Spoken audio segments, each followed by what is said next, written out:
Hello and welcome to session 34 of Fight for Blight. Discoveries change perception. It's been a few weeks since we've gotten to play since our last session with the holiday and then other life stuff kind of jumping into the schedule here and there. So I feel like we have a little bit to catch up on. First and foremost, Crypt, how was your few weeks? Last few weeks been pretty good.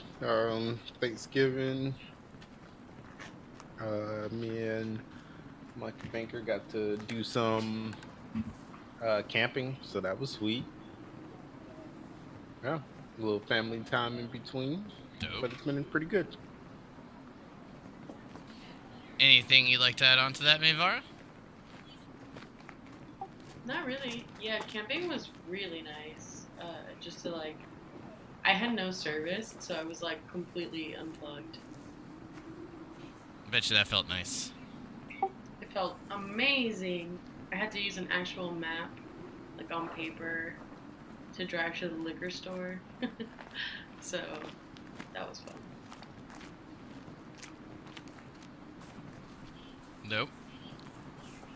Just Stalin, how about your few weeks? Definitely jealous about the camping. I haven't done that in quite a while. But yeah, Thanksgiving was good. I got to see a lot of family members I haven't seen in forever. And then I actually got to catch up with Adashi's side of the family as well, some of his relatives down here in Georgia. So that was cool. Since then, just been in Christmas mode. We finished all the shopping, more so like decorating the apartment and what have you. Going around looking at lights and things, getting Did into you the get to spirit. meet up with Adachi? No, no, no. It was just some of his relatives because I think he stayed in Texas. So yeah. Last but not least, Crix, how was your few weeks? They've been pretty good. Ate an absurd amount of food for Thanksgiving. So much ham and turkey. Oh, it was delicious.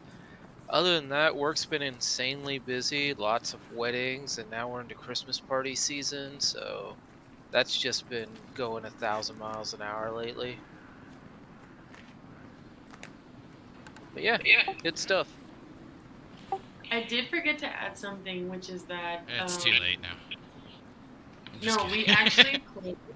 we actually played like the game that we play in our tent in this in this story. We actually played it, not in our tent, just by the fire because it wasn't that cold. Oh, dice game? Yeah, Does that make you a Nice. LARPer?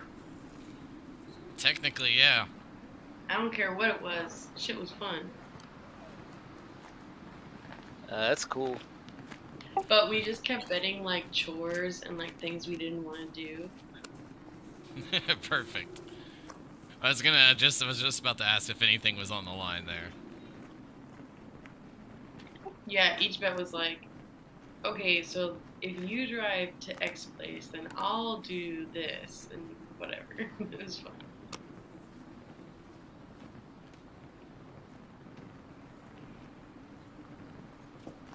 So, Cryptilly, what chores did you have to do? Because we all know Mayvara has a hot hand when it comes to dice. Haha, not IRL. It's opposite in person, that's funny. Next time, May, when you're going to play a dice game, just use Roll20 and you'll win every time.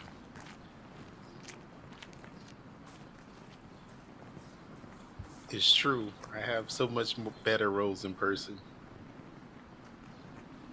That's good. It's unfortunate that we don't get to play this in person as often as we used to. Because But one day. one day it'll happen, I know. One day. But I'm glad each of you had a good few weeks. Ready to get back into tonight's session before we probably take nearly another month off as we start to get into the rest of the holiday season.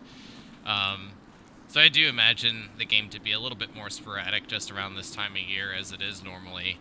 But other than that, when we need to discuss the schedule, of course, we'll just hash that out in Discord and go from there. But of course, I will offer each of you to do the recap from our last session. There were a couple of nice, maybe not so nice things found out during last session. But, giving each of you the chance, of course, to earn some extra EXP for giving the narrative and getting into tonight's game.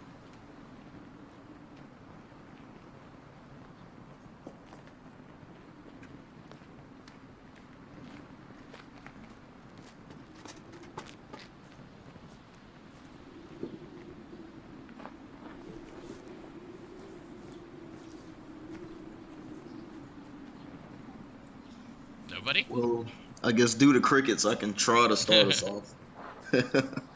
Try to. So I know we're making our way back west towards, I guess, the close to the area where we saw that glowing light. I know we're running out of food. Things are getting pretty desperate. Cryptilli and May had some kind of hunting challenge because Cryptilli was dying to get May's bow. And I know that May fed the dogs some dead gnoll that she found. I thought that was quite interesting. Eventually, I believe Cryptilli does get her bow, and I just know we're traveling and starving.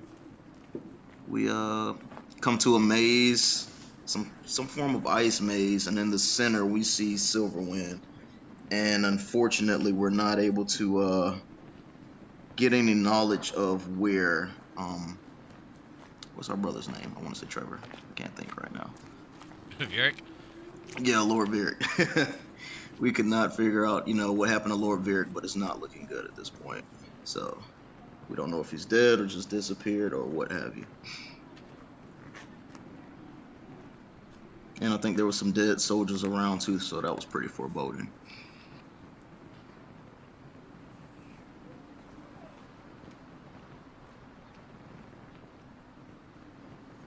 Yeah, I remember almost starving to death is a big issue. That and we found Vieric's hand. That's about all I've got from last time. Oh, yeah, it was his hand, right? Well, Was it a soldier's assumedly hand? his hand. Okay, could have been a soldier's hand maybe, but we thought it was his.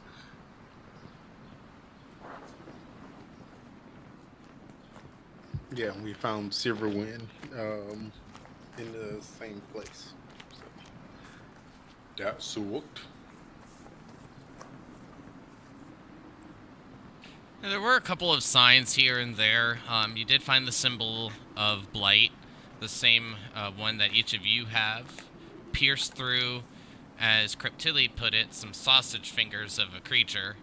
With only the fingers found, it was a decent chunk of meat until blasted into oblivion by Cryptilli, with the continuous toll of the dead. But there is one other, or I should say there was one other thing found during that expedition. Well, I guess two overall, but not during necessarily that expedition, but during the session.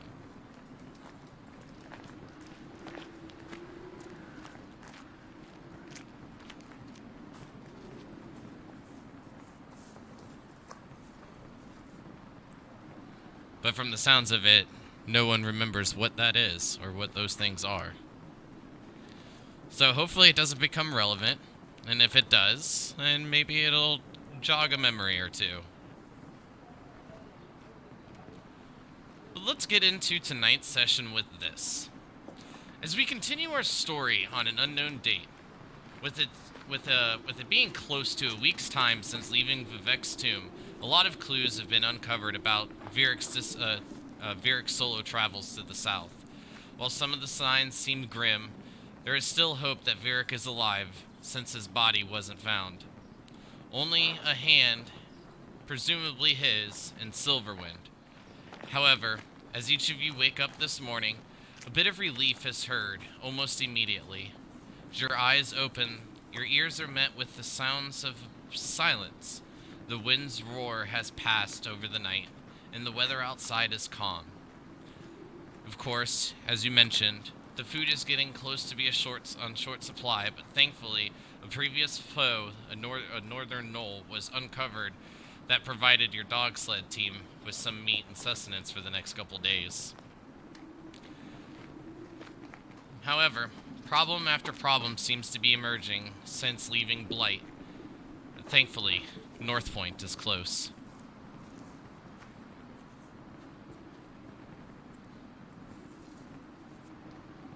And with that, the floor is yours.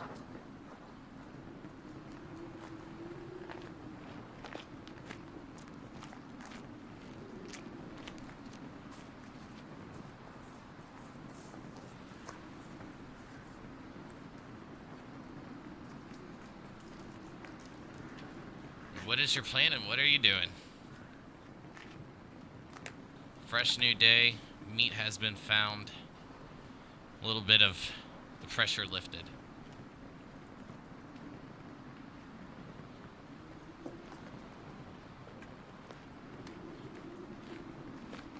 Was our plan to go to North Point?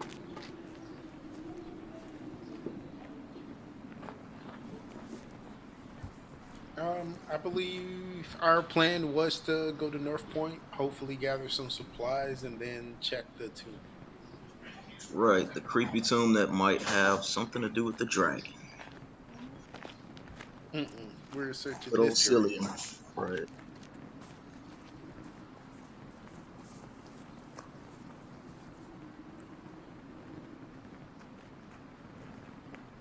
Yeah, I think our plan was to go back to North Point, but then to search for the tomb that we couldn't find before. Not to necessarily go back to Cillian's lair. Sounds good to me. DM, can you remind me how much meat we found from the gnolls? Or the gnoll leg, I believe. So the last knoll that was uncovered, you all did spend the day to harvest the entire body, and there were 4 days of knoll meat for the dogs.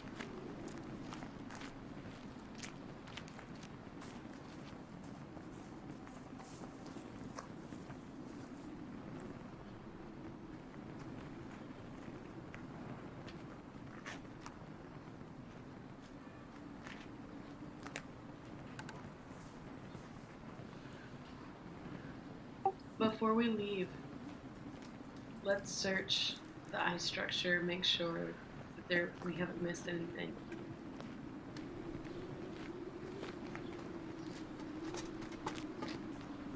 That is a bit of a back travel, just so you're aware.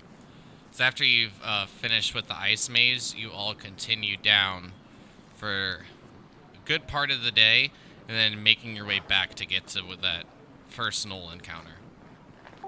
Okay, my bad. Sorry. No problem. It's been 3 weeks. So Yeah. the only reason I Little remembered is confused. because I just rewatched it yesterday and today. Okay, cool. Well, unless anybody has anything to take care of, let's get a move on. I definitely agree. Time is of the essence. It's a travel kind of day. Whatever you say, sister.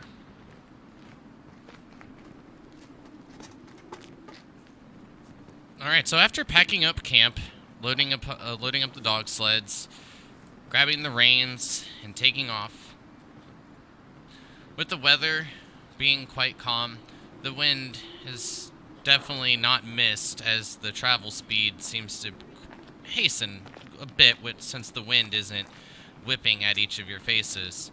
But soon, as you head down the path, you do make it to the location of the buried, slightly buried bodies. With the consideration of just the snow, not really anyone burying them underneath the frozen tundra below, but the bits of snow that have continued to fall have left little slight mounds scattered about the area. The remains of a battle nearly covered up with only little bits of wood protruding from the snow, giving you just the last little bits of signs of something being buried below.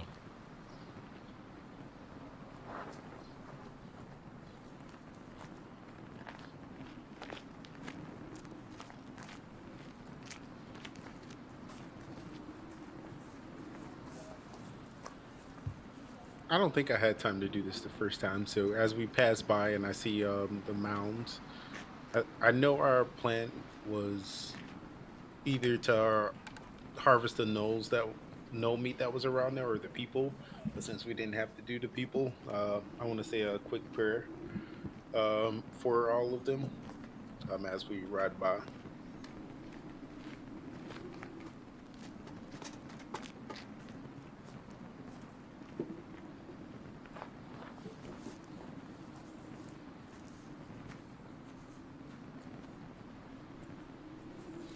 So if no stopping is going to be completed, each of you will make it roughly to this location before the sun starts to set, leaving you just a little bit of daylight left to set up camp. The purplish hue put off from the orb to the island to the west seems to be engulfing the horizon. What each of you are normally used to seeing with bits of orangish hue are now just surrounded and covered in purple.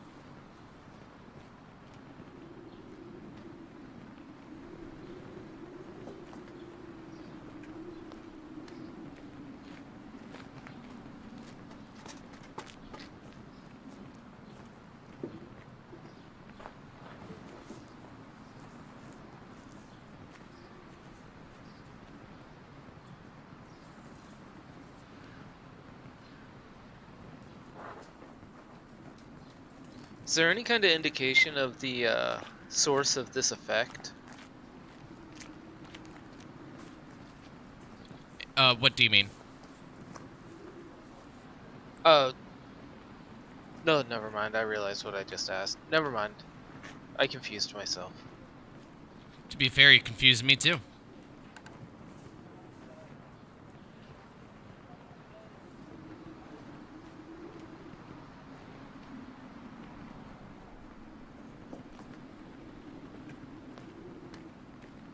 Well, I guess I'm gonna do my normal thing, start setting up camp. And quick question, did the horizon look as purple as this on our first passing of the orb? Or does it appear to be stronger now, that color?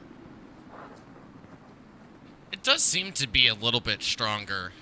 Before, you would see like a mix of orange and purple in the sky, but now the purple is very dominant. Gotcha. And yeah, I go about my usual duties, setting up camp as well.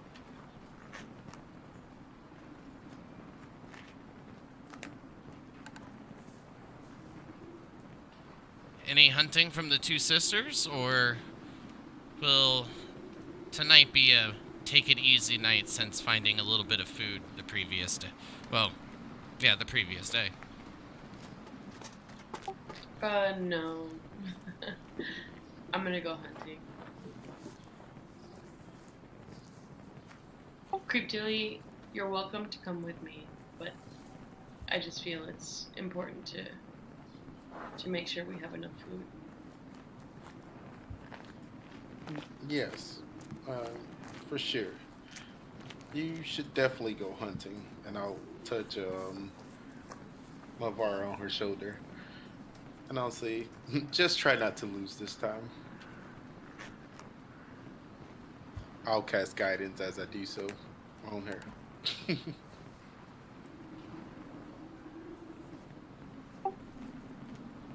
Not worried about winning or losing, just worried about surviving.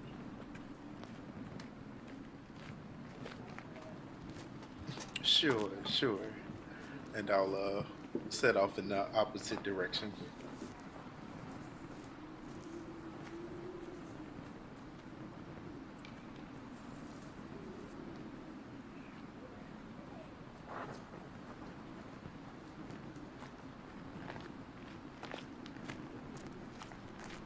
Alright. So if I can get a survival check from each of you.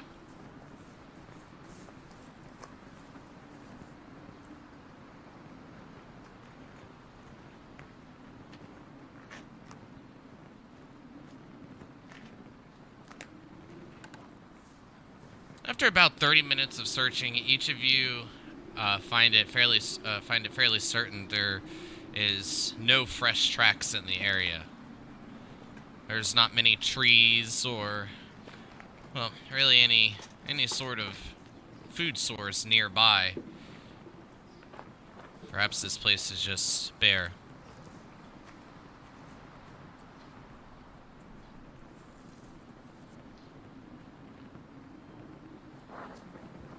Shameful. And I'll head back to camp without anything.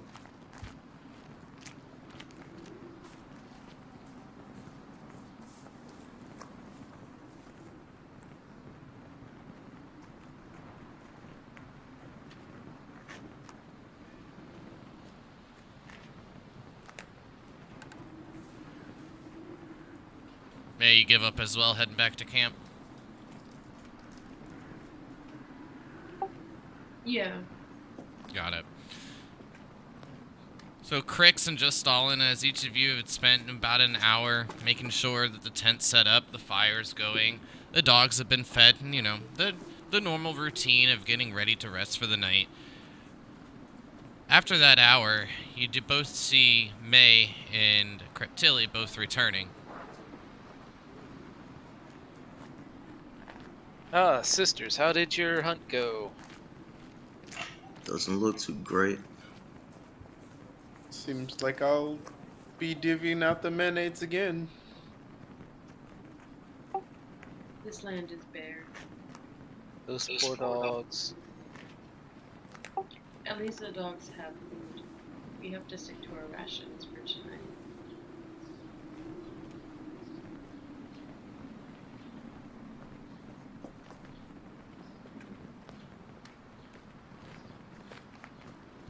Yep. Then I'll throw some mayonnaise on top of my rations and give the dogs a little bit out of the jug as well. And I'll offer some to my siblings. No, but thank you.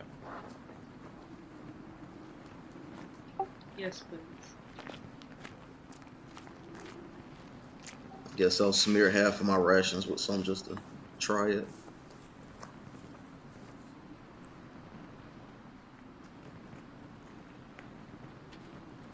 Sure, it's different, to say the least, but at this point, some extra calories are extra calories. And what you would imagine tasting maybe a bit revolting is actually a bit refreshing. You feel a slight extra energy with the little extra food intake, and gives you a little bit more of a full stomach. Easier to rest for the night.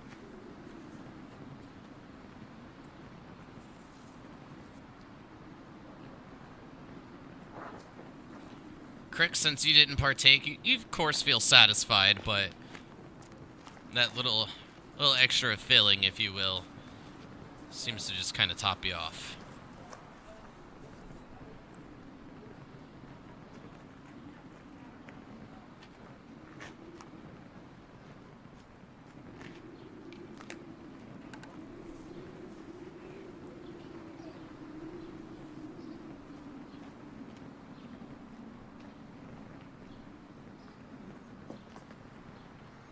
So, at this point, with the first watch order, I have May, and then it goes into Crix and Cryptilli, with Just Stalin getting a nice solid rest through the night. Full of mayo. So, first and foremost, May, will you give me a perception check for beginning the watch order?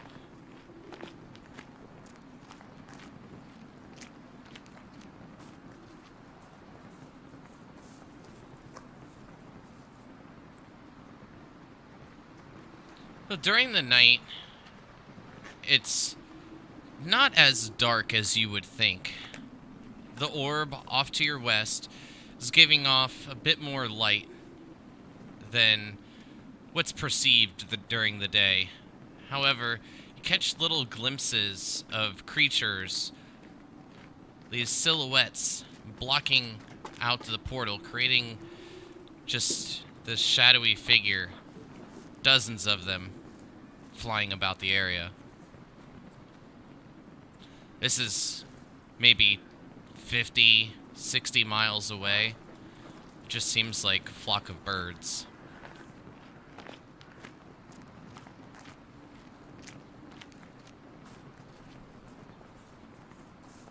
But it's like different than before we went on watch. Like,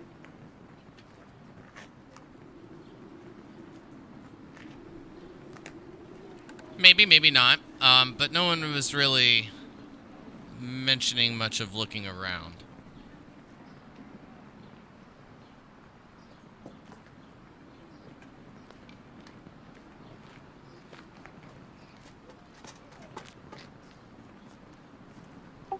okay.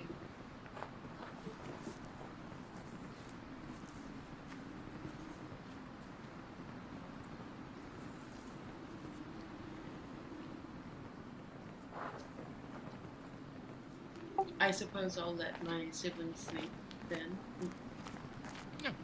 Doesn't seem to be posing any threat. Nothing's coming closer to your location. But it is definitely odd. But next on the list we have Crix, the all-seeing eye.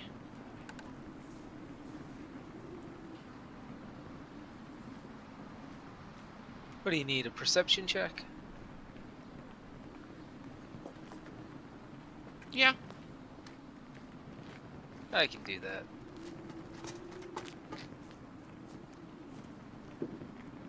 So as May points these out to you, Crix, you take a look and start to study it a bit. There's no way that these are birds. These are much larger. With the distance of, 25 to 50 miles in between, to see these silhouettes at that great length is gotta be a fairly large something.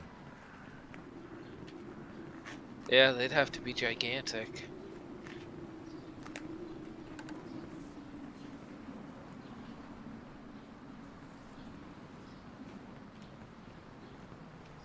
Now, I've kind of looked in the direction of the orb a lot. I haven't noticed these before, have I? No, you have not. Okay, great. The orb gets even more off-putting.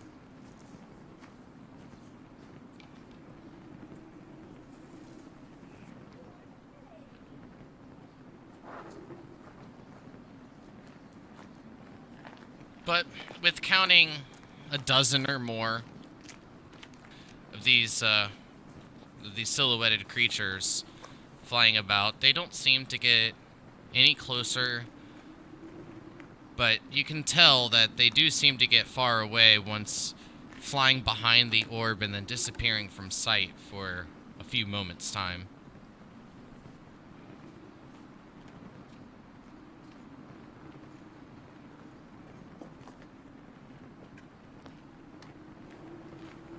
That orb is crazy. Part of me really wants to go over there, but it's probably really suicidal too.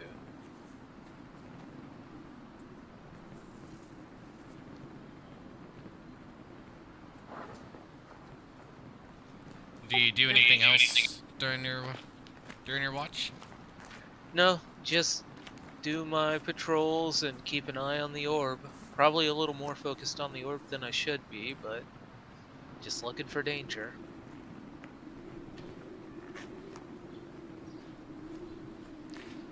Alright, well, as the night progresses, nothing changes, but it is time to wake up your sister, Crypt for the third and final watch. As you peek your head into the tent, you see Joe Stalin giving a couple of kicks, fast asleep, with a little bit of drool protruding from his mouth. Oh, the little guy's dreaming.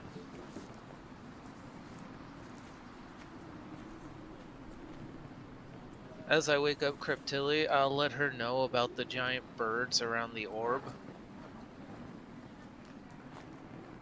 Tell her I don't think they're birds, but that's as best I can guess from here. And they're really big.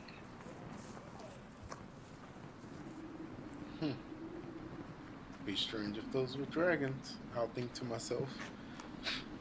And I'll get up and start my watch.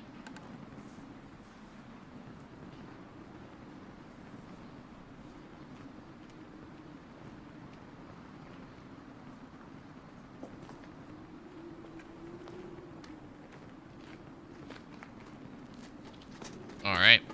Well then, Cryptilli, I just need a perception check from you.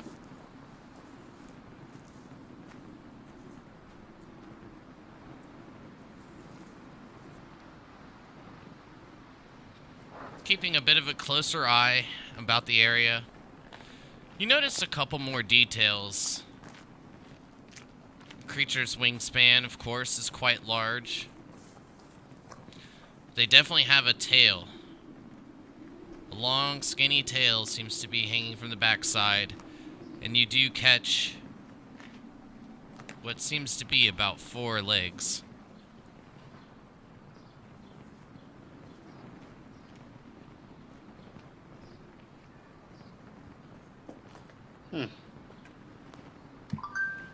That's odd. Is it anything that I would have seen before?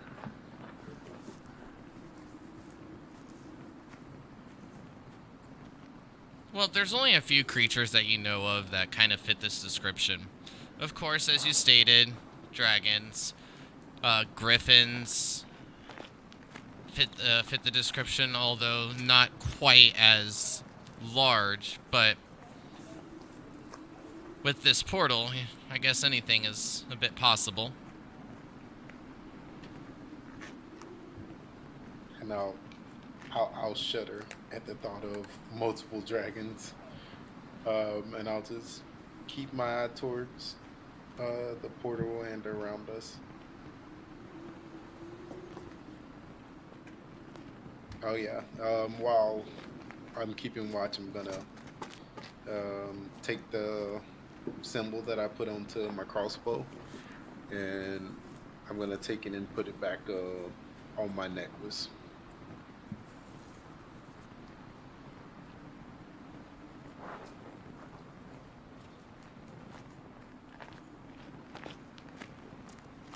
Sounds good. But of course, the same happens. You don't see any get closer.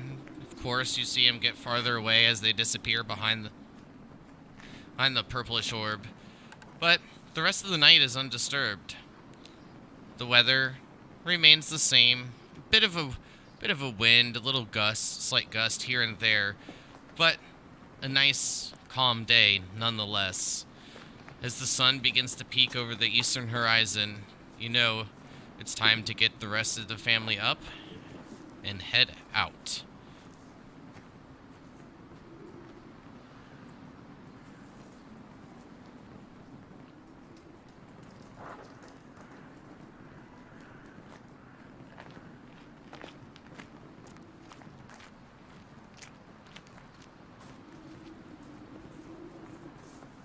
In the morning light, are the things circling the orb still visible? You can give me another perception check, and this one will be at advantage.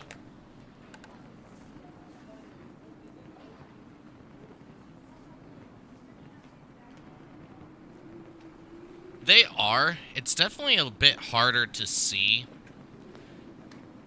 Is the light coming from both sides rather than just from behind the creatures themselves. But you do catch glimpses here and there. Doesn't seem that there's as much, but you definitely can catch a couple. Great, so I wasn't imagining them.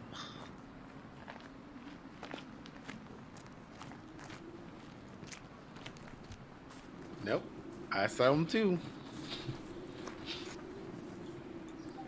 That's pretty freaky. definitely not good.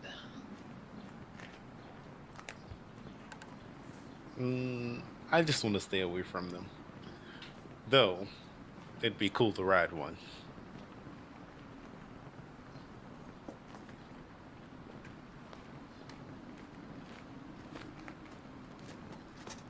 Should we try to figure out what's at the root of it, or should we continue on to North Point? My stomach says North Point. Yeah, resupplying is our greatest concern right now. I agree, brothers. Plus, perhaps we can get some backup. Or backstab.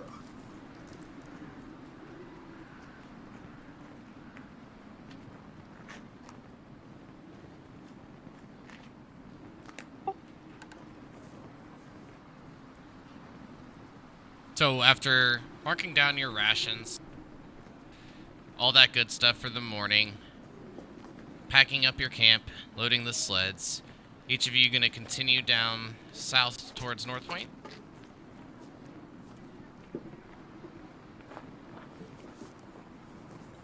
I believe that's the plan, right?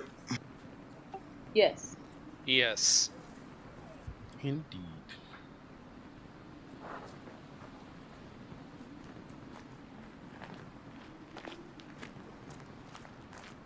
So, as each of you are making your way, following the road towards North Point, looking out over the horizon, it seems that the only major disturbance, if you wish to call it that, is coming from the direction of the portal. Just noticing those flying creatures soaring about the area. But North Point has a bit of a... maybe, I guess the best word to describe it is a breathtaking sight as each of you begin to see the skyline of North Point. Some of the taller castle towers seem frozen together, this ice combining the two into one solid structure. You can see the walls having bits of ice chipped away, now fallen to the ground. But it's definitely still intact. Getting a bit closer and closer, you even begin to see the silhouettes of individuals walking upon the 40-foot tall castle wall. Well, not castle, but city wall.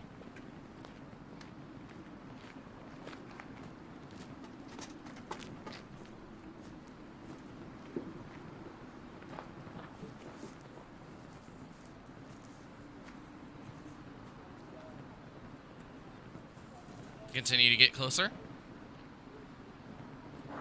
It's quite a bit different from Blight, isn't it? Very much so.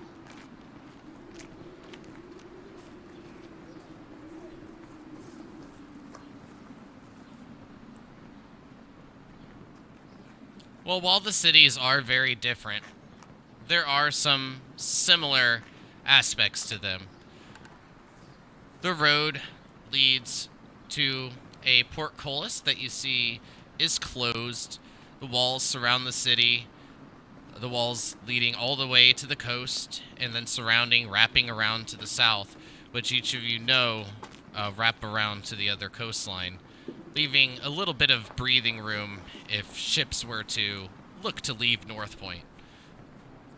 However, from the current condition, each of you know this little peninsula area to be frozen solid.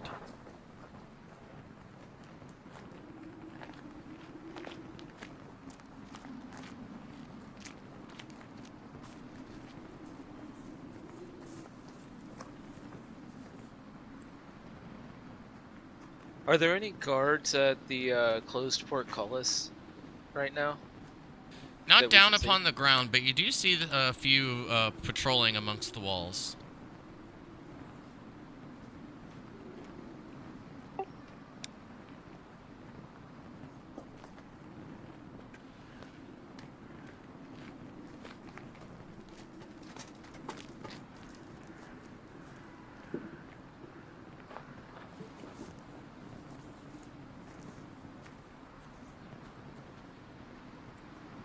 What'd you say was written on the walls? Nothing's written. There's bits of ice. Some that have fallen away from the walls down to the ground below, but nothing written. Oh, There's okay. guards posted on the walls. Are they still saying weird stuff about us? Yeah, I'm super cautious right now. Yeah, we do need to be careful. These are our most rebellious subjects. Well, from this distance, you don't hear anything. I say we approach like the front gate as quickly as possible. Sounds good. Whatever you say, sister. Yeah, do what any travelers would do.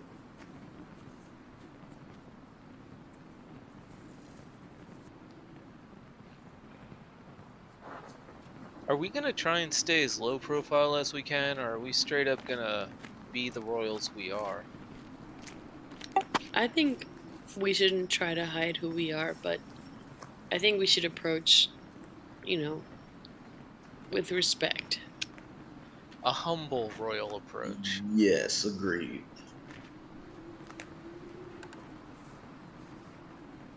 I'll try to hide myself under my little cloak.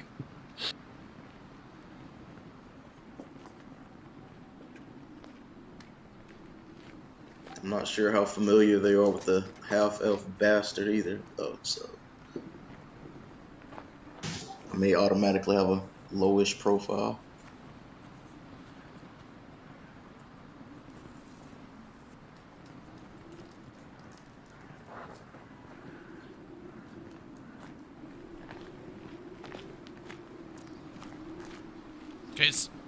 Okay, so is there a certain way that you guys want to approach this, or are we just moving up towards the gate? Me personally, I'm just literally just gonna throw my little cloak over my head, and I'm gonna approach in the cart with the rest of the family. I forgot we are on dog sleds. There is no low profile that we can make it, can't we? Right. We kind of stand out regardless. We're coming in with new technology regardless. We're like flipping aliens.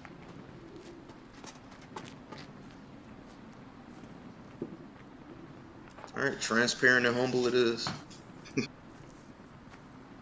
Straight up to the gate, I suppose. Yep.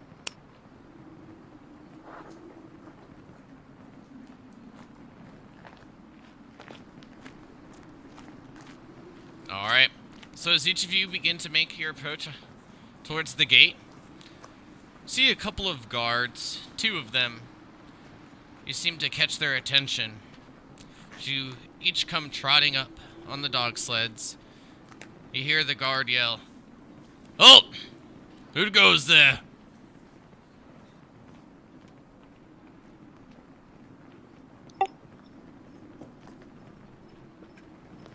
It's the sons and daughters of Blight.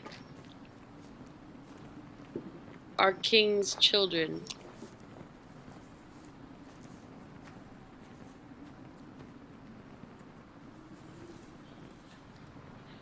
Ah, so you've each come. And at this point, can each of you give me a perception check?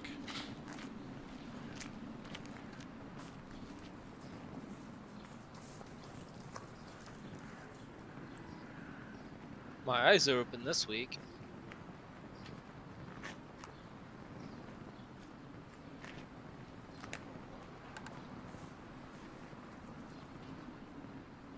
Just Stalin. Your ears are just filled with the sound of the echoing chuckle from the guard upon the wall. Cryptilly, you kind of hear a bit of a clicking sound. And at that point, Crix, May, you both hear the same click. However, a bit of a glimmer, a shine of light catches your peripheral vision. And upon the towers, you see these two large siege weapons, bolts, already knocked, beginning to maneuver towards your location. At this point, I move each of you to this map. May was gonna say, please, we come in peace.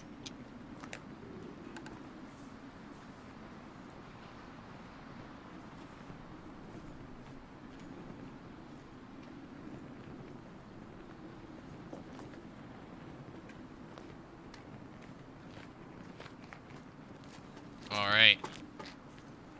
So, at this point, each of you can begin to add your tokens to this location. As you can see, I've got your handy-dandy dog sled already made.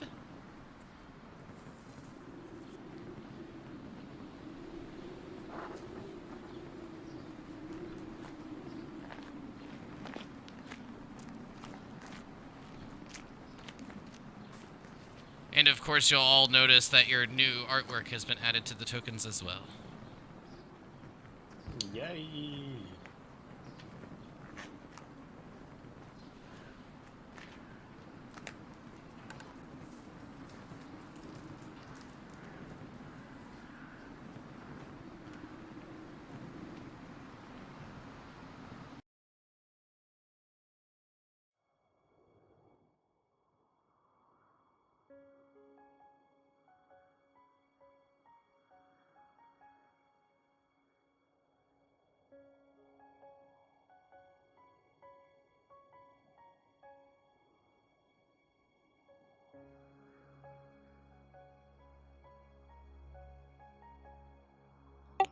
I turn to my siblings and I say, if they attack, we run. Alright, so I will need you all to begin to roll me initiative. Now that our tokens are on the map.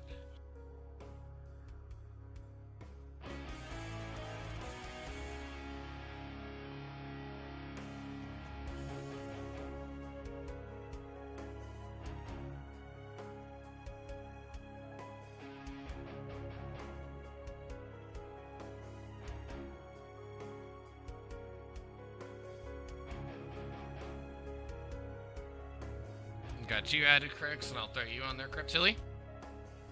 Sorry, I forgot to target myself. It's been a while.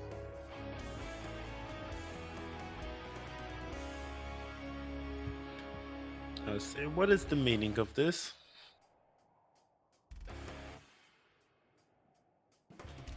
Well, with your questions being asked, no answer is given. It just seems to be a scramble of sorts as you hear a hurried amount of footsteps beginning to echo out amongst the top of the wall. But at the top of the turn order, we do have Mayvara.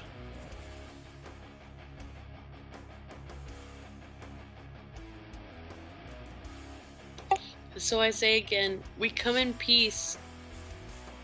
Please. We don't want any violence.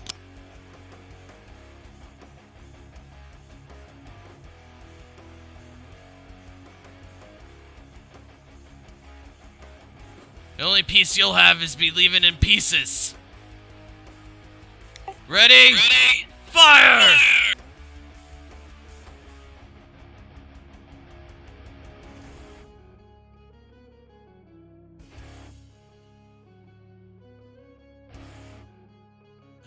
We can leave if that's what you would like.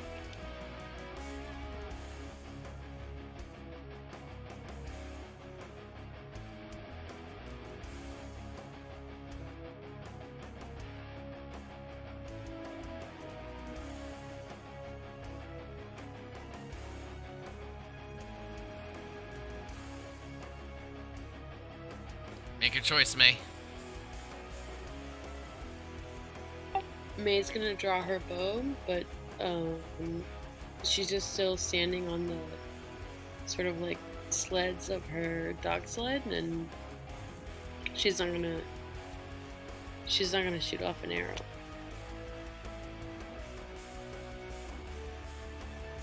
So are you like holding your action or just foregoing your turn? Yeah, holding my action. Okay, what's your stipulation?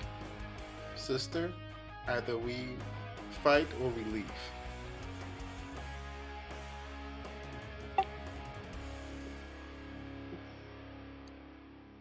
I suppose if we must fight our way in.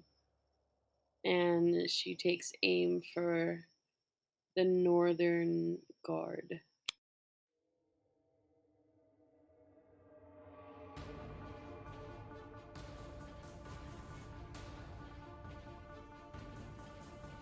Or you just ping which one you're shooting at, and we'll go from there.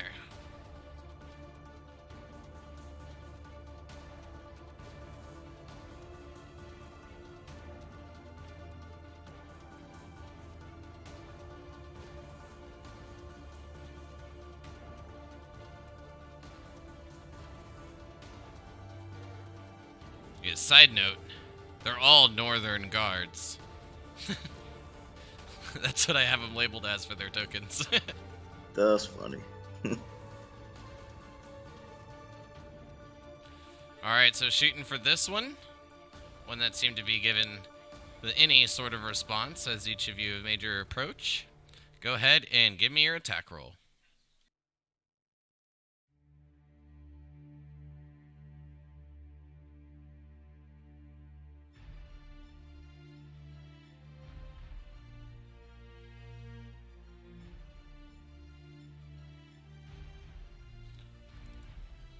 With this guard peeking through some of the openings that line the front of the wall, you shoot, perfect shot, sticking right into the chest of this elf guard that is giving the shouts and commands. Go ahead and roll me damage as the arrow sinks in, piercing through his hide armor.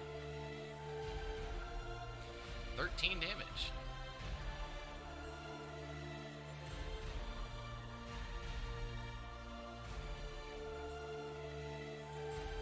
Ooh, 19 overall. Yep. Lets out a bit of a grunt that you can hear, giving up a bit of an echo. Ugh! Kill him!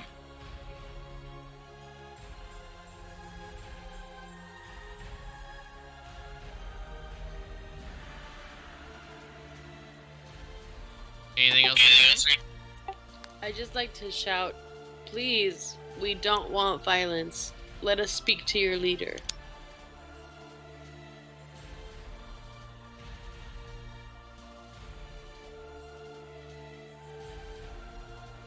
So the guard grabs and breaks the shaft of the arrow away from the chest. He points and just says, "You all will die for what you've done."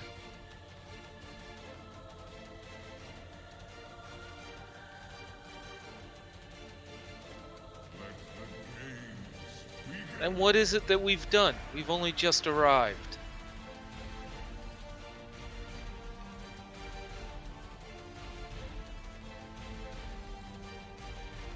Anything else for your turn, May? That's it. Alright. Just Stalin, it's your turn, bud. Tricky situation. I'm gonna go for the guy straight across from me. That should be my maximum range for my darts.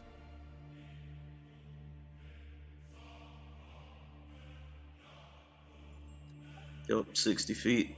So I'm gonna use Hadia's quill, try to hit him in the cheek and maybe blind him. But first I'm gonna say, we don't have to do this. We came in peace.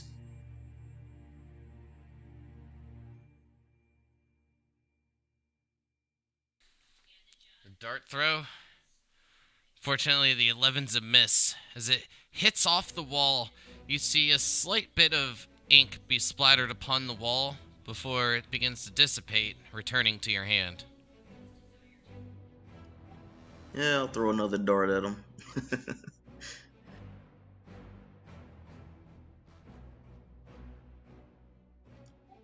This one's a hit. Aiming for the shoulder. Piercing into the shoulder. Seems to knock him off of a little bit of a balance with the force thrown behind it, making him kind of alter from his aiming from his bow shot. With 8 points of damage.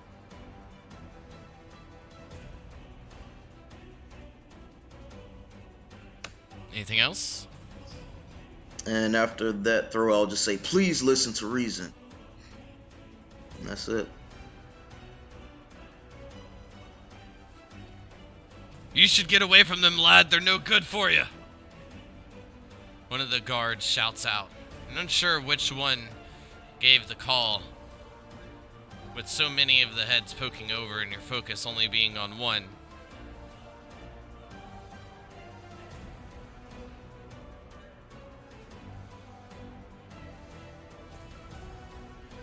You see a guard maneuver towards one of the openings on the wall, poking out a bow, beginning to take aim.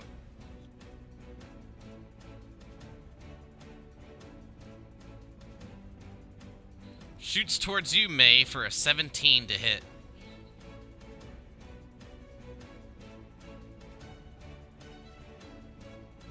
That hits. Be 9 points of damage as the arrow sinks into your upper thigh. Digging in past a bit of the heavy clothing, feel that it could have punctured a bit more, if not so protected. However, it still stings. Probably as close to cutting your own hand as you can get.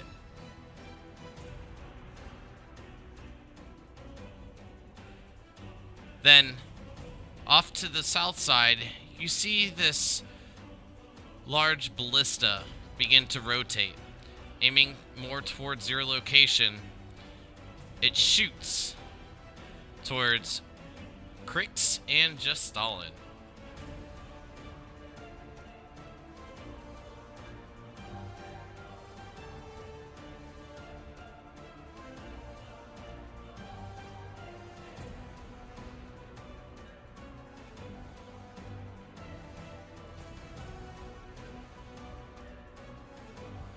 Which one is this that's shooting?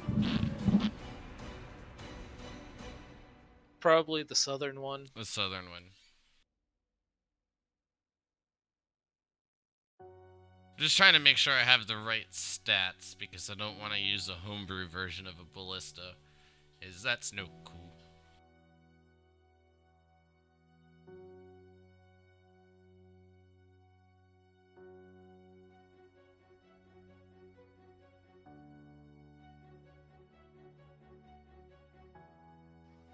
May, we're not equipped for a siege.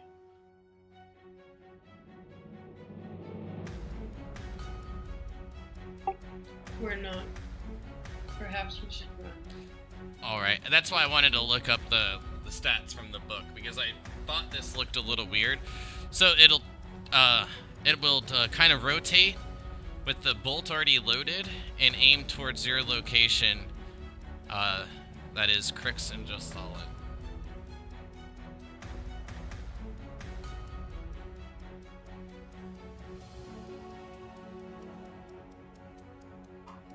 Well, depending on the roll, I may try to do my deflect missile, if that'll work. Even though these are some pretty big bolts, I'm sure. Yes, they are very large. I don't know if deflect missiles or anything like that has a size requirement, but I know it has like a damage reducing thing, so either way, it should be beneficial. The one to the north also begins to rotate, take aim. This one aiming at May and Creptilli.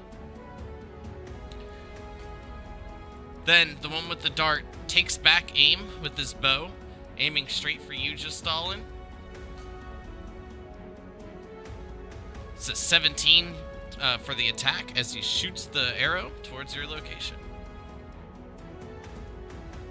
And my AC is 19. Yeah, my AC is 19, fortunately.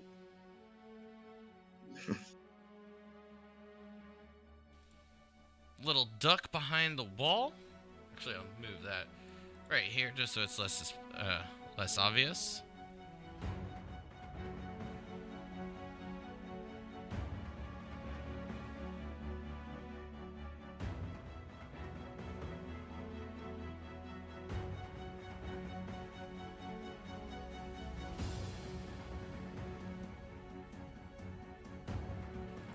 And another bow shot, this one going towards May. Another 17 to hit me.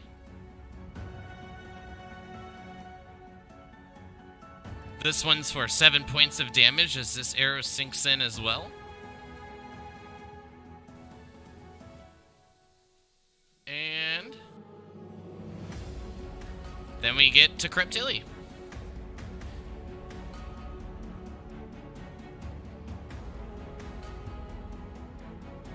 I'll tell Mayvara we should probably get out of here. And I'll try to call to the dogs to leave. Mushy, I think is what Mayvara usually says. Depending on that works or not, I will ready in action.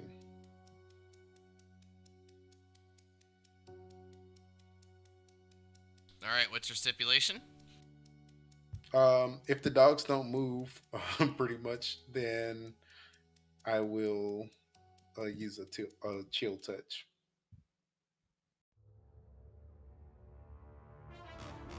Noted. All right.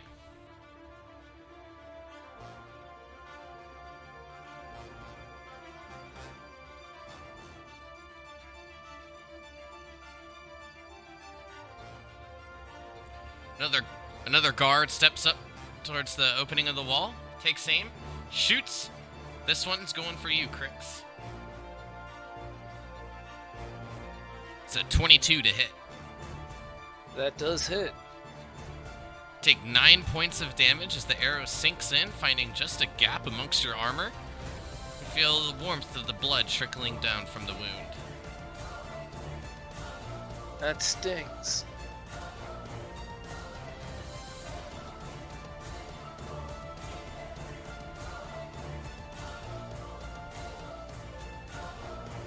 Stepping up towards the Portcullis in this location, through the openings you can begin to see a figure, well decorated in this plate armor, wields a slightly bluish looking sword, as if it's almost carved from ice itself. You see him give a bit of a smirk. She raises the sword into the air as he turns around and begins to maneuver away from the Portcullis. You hear the voice echo out. Make sure they're all dead. No family left living. For the cause. Can we tell who that is?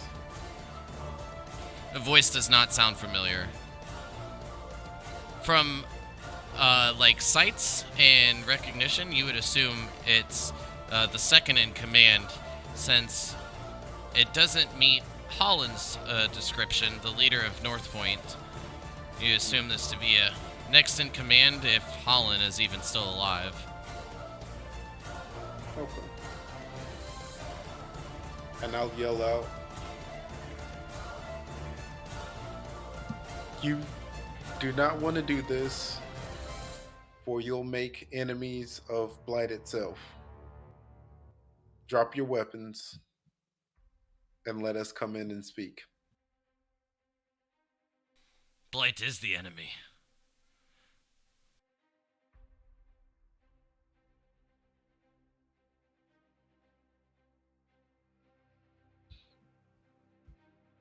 And I'll just shrug. I guess we tried, fam.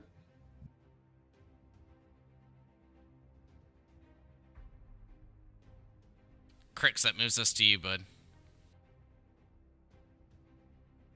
Alright, I'm gonna take the initiative and start turning the dog sled to leave, because this is currently an unwinnable situation for us.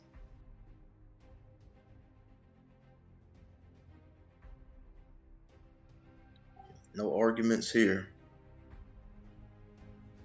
Maybe we should go. We can handle this problem later. Agreed.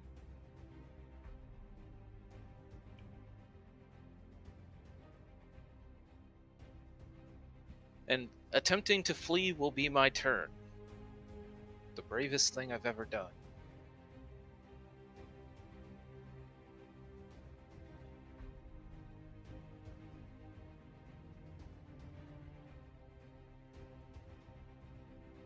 After a quick wind-up, gaining up speed, poof, you're gone.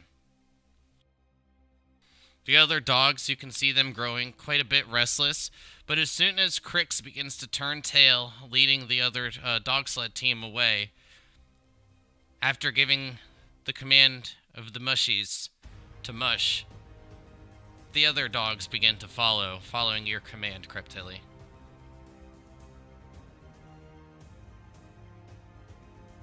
Yay.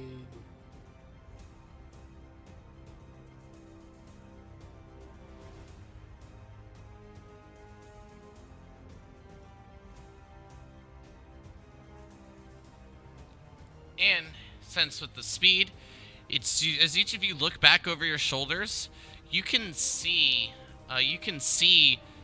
these ballistas altering their aim a little bit and firing off rounds, followed by a few arrows as you each grow the distance and separate yourselves from the walls of North Point. The arrows fall short, landing in the snow. However, the ballista is a bit overshot. It lands in front of you, piercing into the icy ground and sticking up, creating a bit of an obstacle to maneuver about. However, you have made your way through little bits of forest and things of that manner, and it's quite easy to avoid. And soon enough, each of you find yourself at a safe distance and out of harm's way.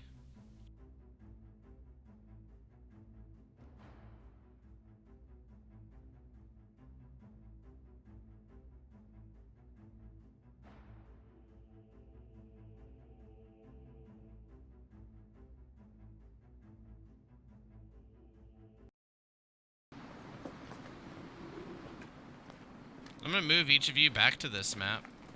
Zoom in a little bit closer. Move you all just a little bit back.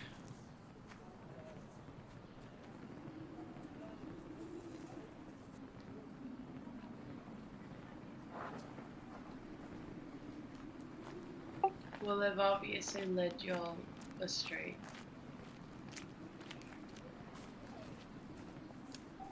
We all agreed that North Point was the next move. You're not fully accountable for that. There was a strong possibility that they would be rebellious. We had no other option but to try.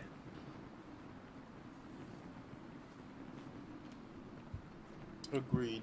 But let's make haste towards where the next tune might be. Agreed. Onward.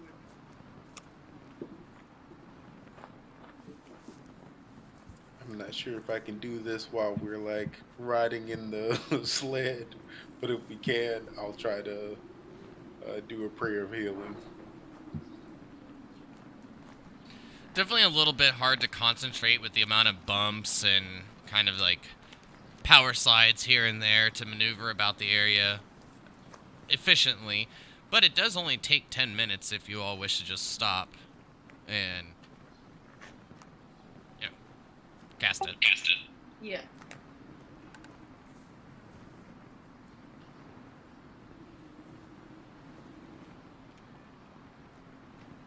Alright. Well, if everyone's okay with giving Cryptilli that 10 minutes needed in order to cast Prayer of Healing, and let it be rolled.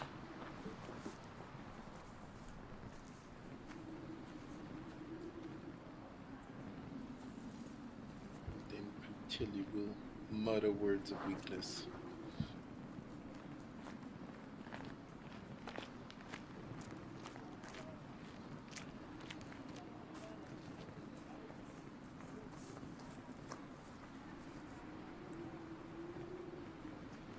Alright, so everyone can heal 16 HP.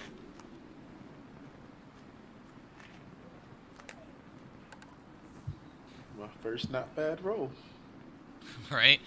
But there was a good amount of time eaten up traveling to North Point, and from the looks of it, only a couple of hours remain before needing to set camp. You can continue an attempt to wrap around North Point, keeping a safe distance, away from the siege weapons that are upon the towers and the walls. Or you can kind of do a little bit of a backtrack. Somewhere where I guess that you know is safe, at least from the past 24 hours.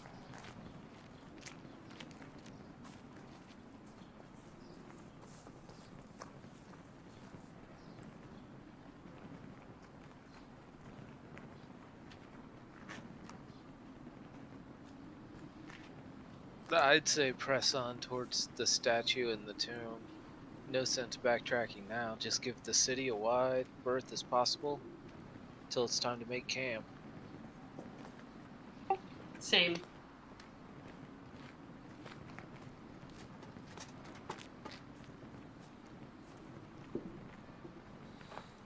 You'll make it to roughly this location then, if that is the consensus and the overall decision, before needing to set camp. That's the consensus, I believe.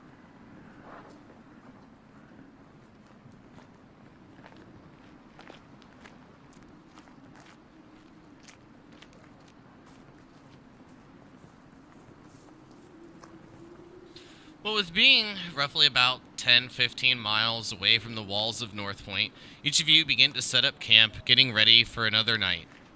Your food still running low. However, each of you are safe from the potential hail of arrows coming from the city walls of North Point. Each of you can rest a bit easy. Cilium no longer looming in this current location may be giving you a bit of worry. Guess better to spot the known enemy rather than that enemy be hidden.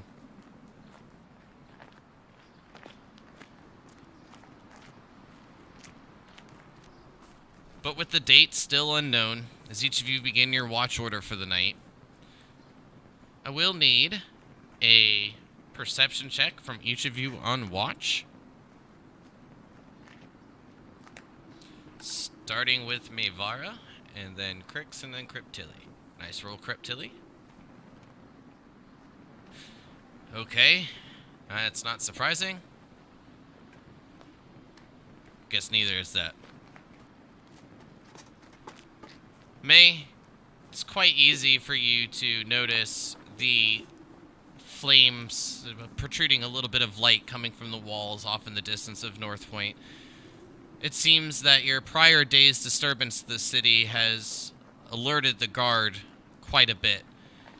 See numerous sources of light, torches, braziers, maybe even campfires being set upon the wall in order to cascade light out a few hundred feet. Crix, it's quite easy for you to notice this as well, but you're unable to get any sort of number. May and Cryptilli, both of you can kind of guesstimate that there to be maybe 50 to 100 guards. If each of the light sources is from one particular person, it's up to 100, but perhaps there's just torches set amongst the area as a couple of guards are in that location. Lowest amount you would safely assume is about 50 patrolling the walls.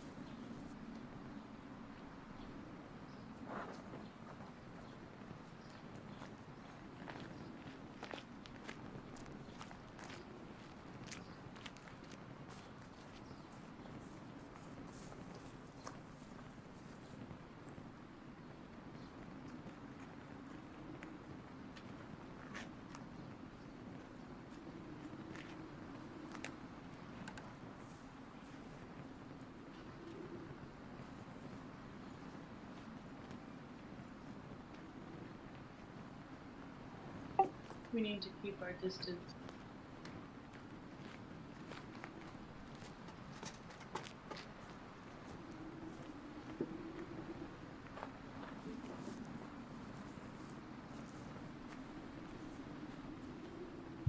It seems that would be so. Let's swing a little bit more south than we feel we need, and then continue on. I guess towards the statue that we saw earlier. Agreed.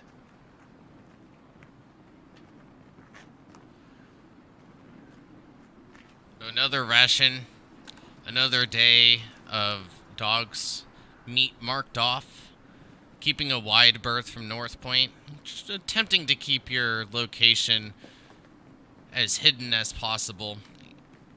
Each of you continue making your way towards the statue.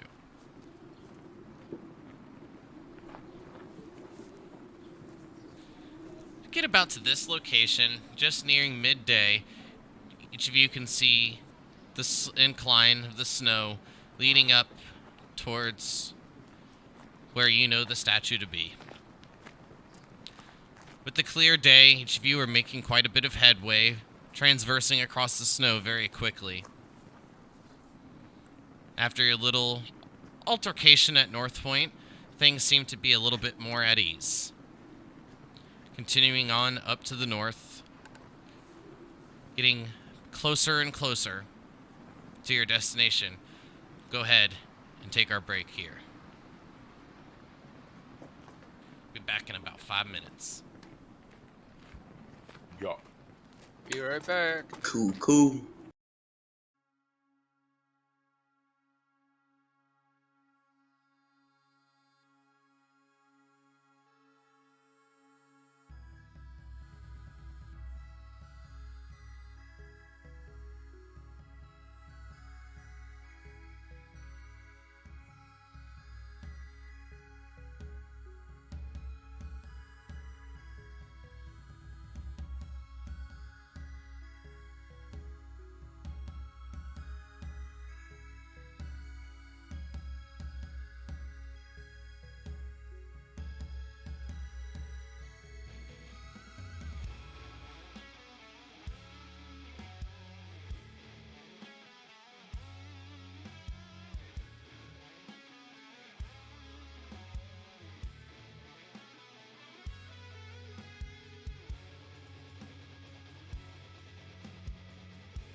Alrighty, and we're back with more Fight for Blight as the royal siblings continue to inch a bit closer and closer to what each of you know to be the statue of Yazin. Each of you had been here previously in your travels, but with being unable to locate her exact tomb, or if the statue itself is her tomb, each of you decided to carry on. But now, since events have changed in recent time, just the past couple of weeks, each of you have decided to make your way back, growing closer and closer. Each of you, judging by the sun off to the west, you will arrive just as each of you will begin to need to set up camp. Or you can cut your journey short and arrive the next morning.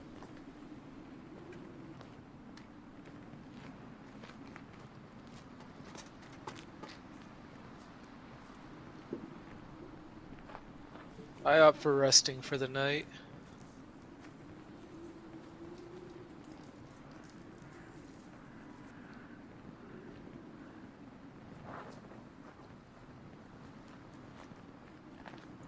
I'm never one to exhaust myself, so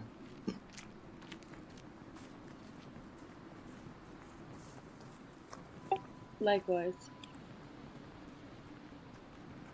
Then it's settled.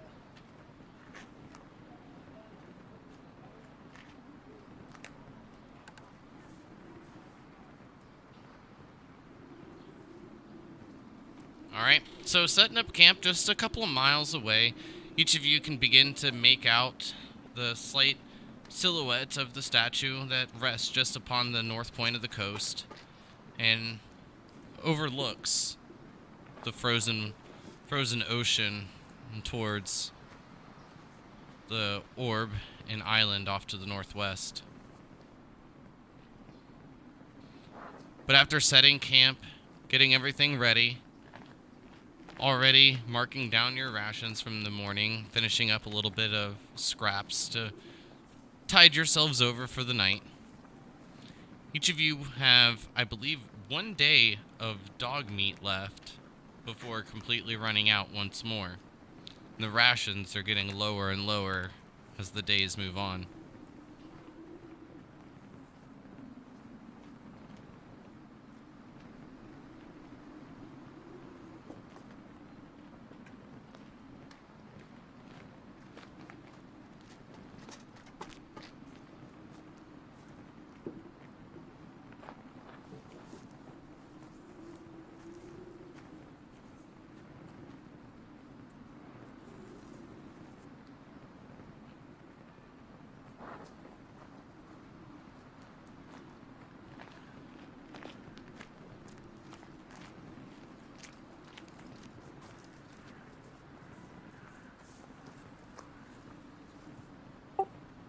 Well, I'll try to go hunting while we set up camp, if possible.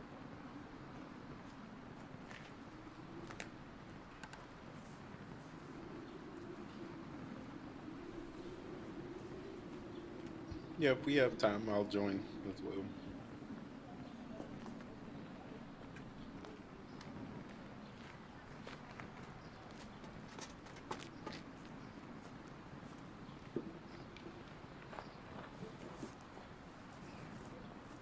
So what was the plan? I'm sorry, I was giggling about the starving to death. I'd like to go hunting when we set up camp. Okay, no problem. And I'm gonna set up camp.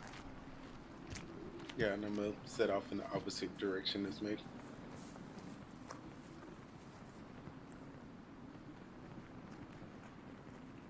Alright. Cryptilli and Mavara, 2 survival checks, please.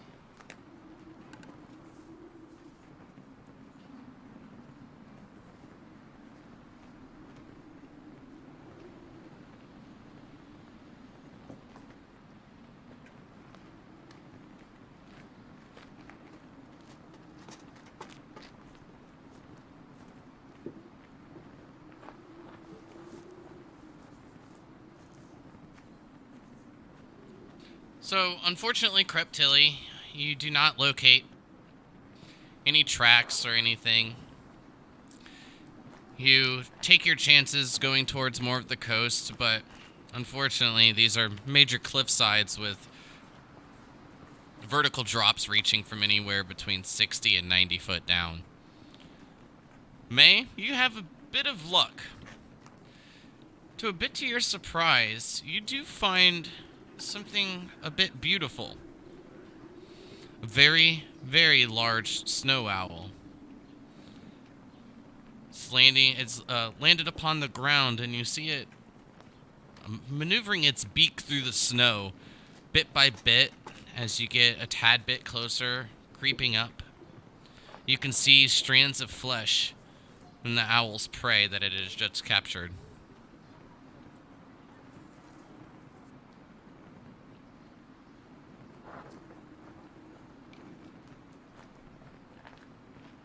Yeah, I'd like to aim for it and hit it.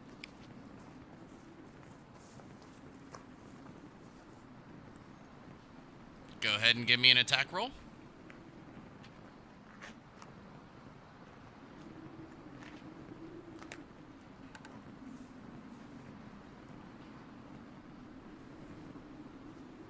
As you release the first arrow, it strikes the giant owl, no problem. A plume of feathers kind of poof out into the air as you see this nice wingspan of the owl begin and attempting to lift up off the ground, its prey clutched in its talons. You hear a bit of a hoo, but it doesn't take it down. Perhaps one more shot.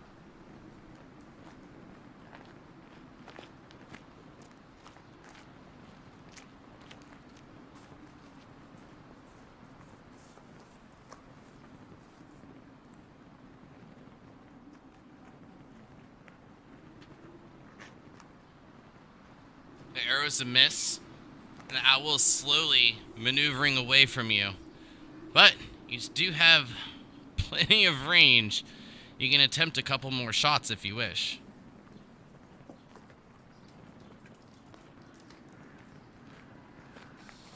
The third shot nails it, and with a bit of quite of a static flutter, and then falls like a rock to the snow below. As it hits the snow, a plume of snow creates a bit of almost like a fog in the air as it becomes settled from where you struck down this large snow owl.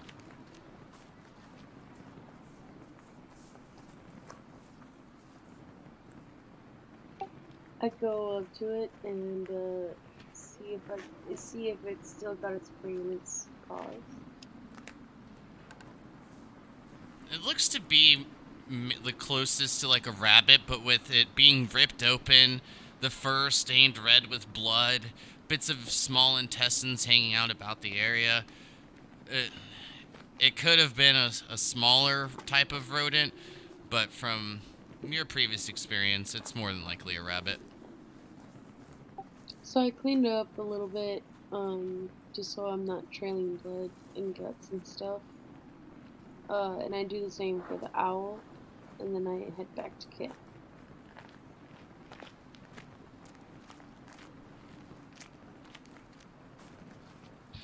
Yep. And after I don't catch anything, like the same thing that Creep Tilly does, her hunting methods, is she just keeps repeating "told a bit dead" back to her way to camp.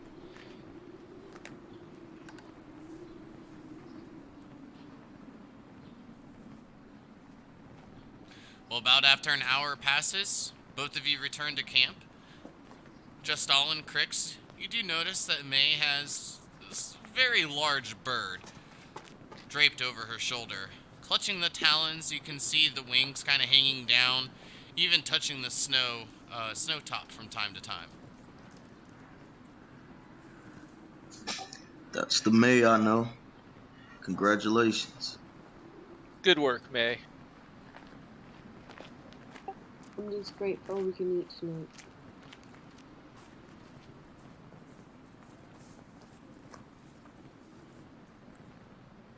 and May proceeds to like break down the owl.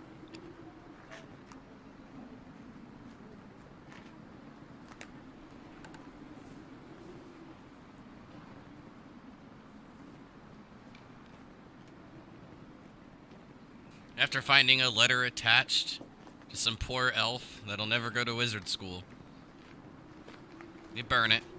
No harm, no foul. But the owl is quite large. Definitely one of the larger ones that you've seen amongst the area in quite a bit of time. You do know that these snow owls can grow quite large, eventually when reaching this size, usually heading up to the Stokelet Mountains for a bit more of protection and larger prey to feast upon. But quite luckily, you found one well away from its normal habitat. This will feed each of you and the dogs for 3 days. That's a big bird. Big ass bird. I was just thinking the same. I'll take it though. It's actually just an ostrich. It's an emu, but she rolled a 17, so she thinks it's an owl.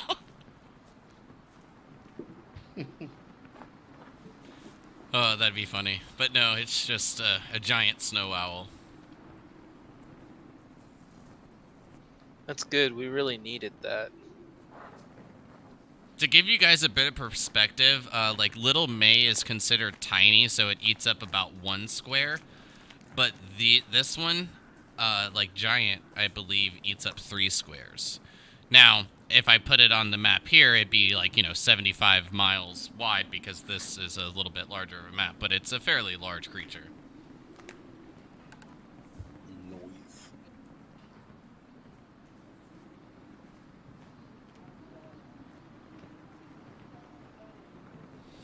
Alright.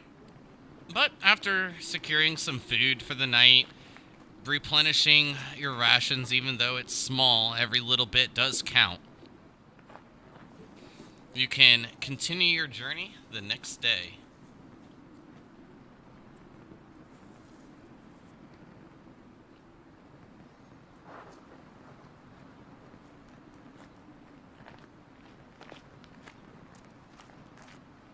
And after packing up your camp,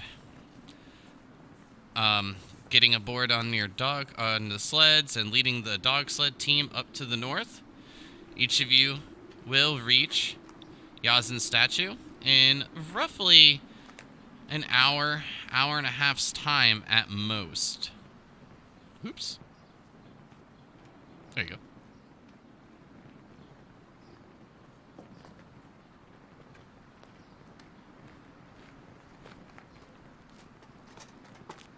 Yeah, so I want to look around and actually search the area.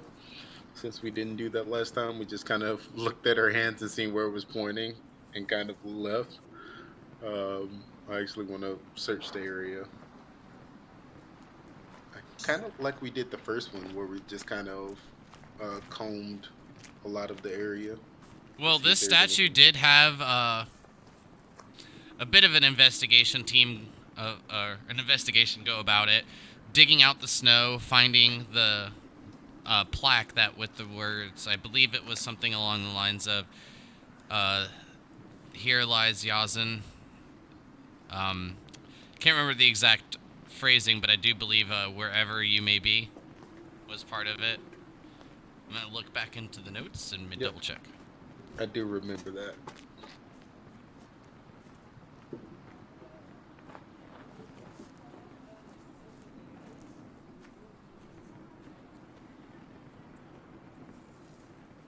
I just don't think we actually searched the area.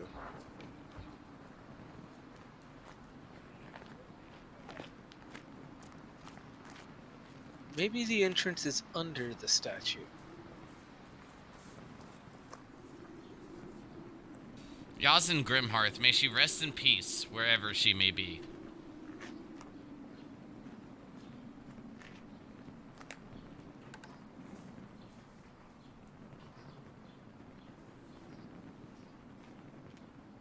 "15 pages of notes ago."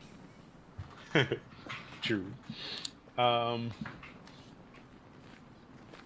Oh yeah, we have Silverwind now. Who actually has hold of Silverwind? Do I, or does someone else actually have one?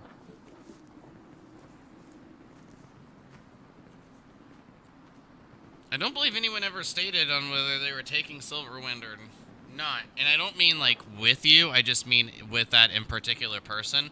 So I just went with whoever had it last, which was you, Cryptilly. No. Okay.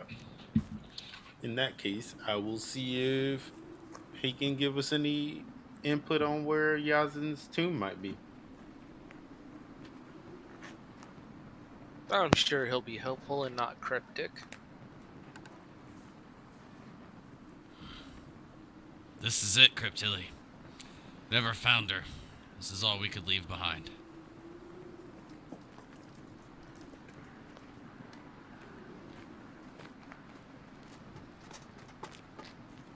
The rest of your family kind of perks up into each of your minds. You hear Vivek kind of echoing in between just Stalin and Crix, and then Silver echoing inside Mevara's mind, all agreeing with one another. Yep, this is it. We had no idea where she had gone, so this is all we could leave behind. So there is no proper tomb?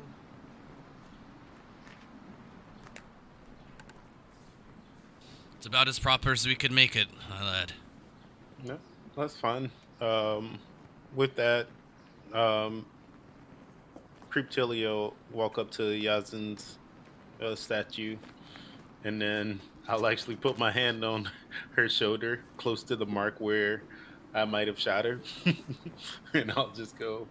I'll say a small prayer, and I'm like, "It seems they weren't able to find your actual burial, but hopefully we'll be able to do so. Um, we know that you're with us the way that you can be." And then I'll end my prayer the same way that I normally do, which is what there's a fine line between life and death, and those that don't live well may will die. Um, and then I'll start to see if I can find some food near the coast if there's a drop off, and I'll say to the family, maybe we should go back to Cilium's um, tomb. Well, You I was stuck. gonna ask our ancestors if Yassine left on her own, if she decided to leave, as opposed to.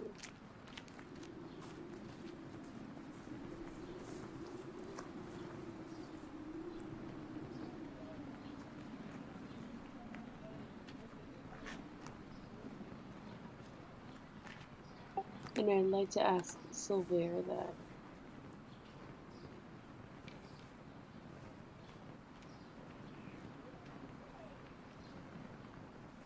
Can you repeat the question? If our grandmother or great grandmother left as opposed to like was killed, like did she leave?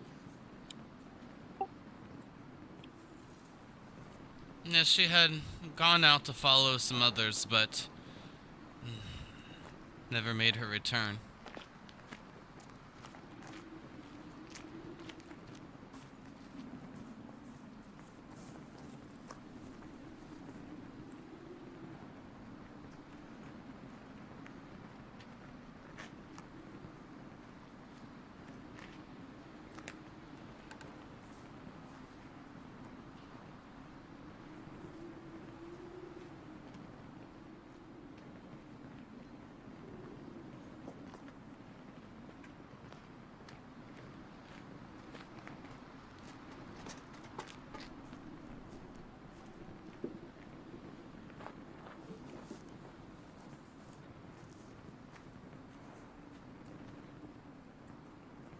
Well, that's two places we've striked out from now.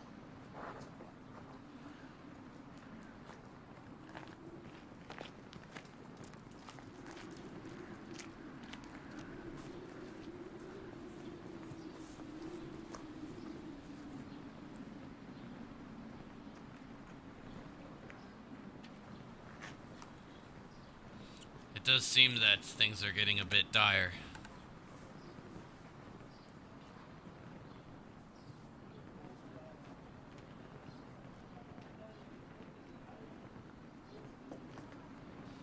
But nonetheless, decisions need to be made. Y'all can't stay here.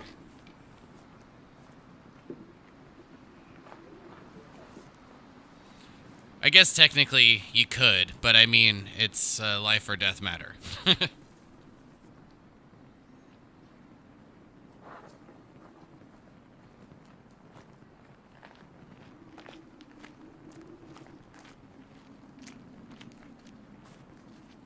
Well, do we want to make our way towards Cilium's lair, or abandon everything and go to Direfrost, or go and play with the orb?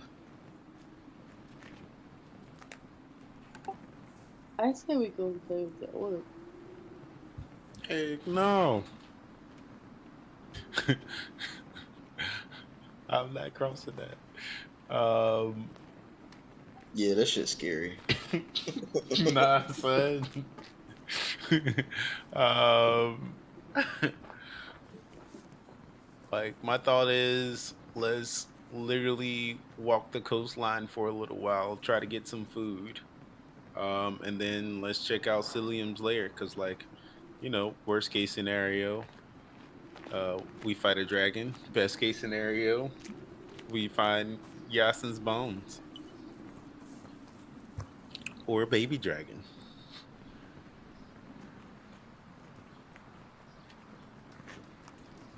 It's better than finding a dozen baby dragon at one time. I'm open to it. Not a dozen baby dragons, but The one or two. Crusades plan.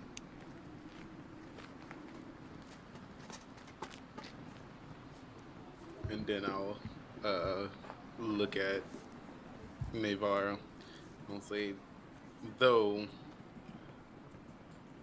I don't shy from a good fight, I'm not sure if those things we saw, I'd say possible dragons, pseudo dragons, even, um,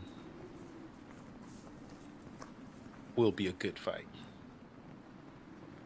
I like the thought of being able to put up a good fight as well. So, agreed.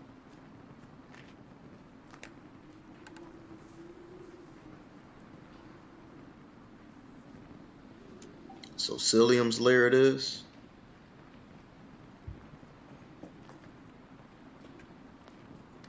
Cilium's lair it is. There is only one downside to Crypt plan. You can travel the coastline quite easily. However, you all do know that around this area is a very, very large vertical drop if you were to fall.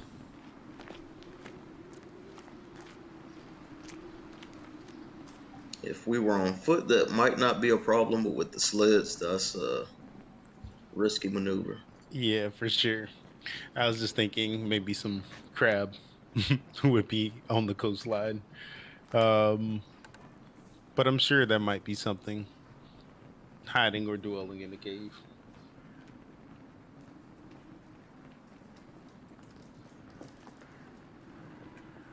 Fair. So while each of you are continuing along the side, keeping a safe distance, I imagine you're not trying to grind the rail slides to make it look cool or anything of that nature. So go ahead and just give me a perception check as each of you are making your way down.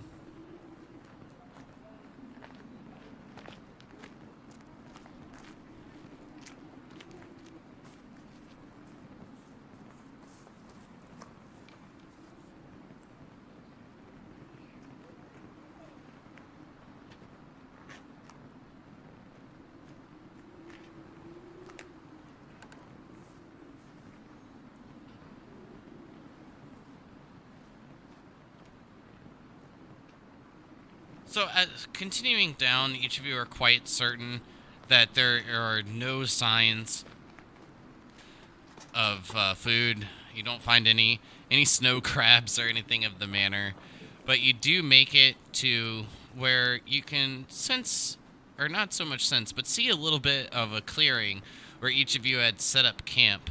The snow is a little bit indented into the ground from where each of you had set camp, kind of melted the snow away in that area. And you know Cilium's lair to be just down the path to your southwest. What time of day is it now? After our discussion of our last session, it is about late afternoon. Around a guesstimate from the sun's location, maybe in between 4 and 6 p.m.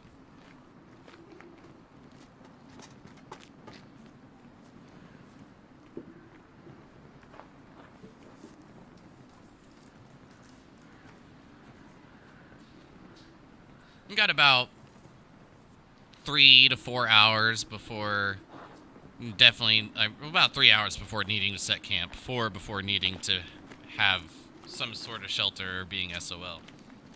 It's that weird time in the day where it's a little late for dungeoning, but a little early for going to bed. Yeah, let's have a good hunt / coastline.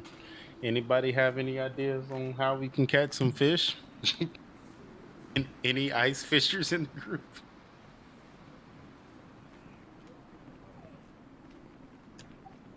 Ooh, Crypts can turn into a polar bear. They're Oh, pretty good hunters. I'm looking at that pendant right now. But I mean, are we still on like cliffside? I'm sorry, I like stepped away for a second. Yeah, you do know that the path leads down along the cliffside, about maybe 40 foot down. So if you were to follow the path, you'd only be about 10, 15 foot away from the bottom where the water and ice meet the shore. Here it's a little bit more slush than like frozen solid. Now, at the bottom of the cliffside, is there like a beachhead there, or is it pretty much straight cliff into water? Around this location, it's pretty much straight cliff into water. You can, like, looking over the edge of the cliff, you can see, like, the little bits of tops of rocks when the waves kind of, like, pull out, or the tide pulls out, and then the waves crash over, burying them. But only for a brief time, so you know it's fairly shallow in that location, but with the ice and the sharp rocks, it definitely makes it a bit dangerous. Especially if trying to come down from 90 foot above.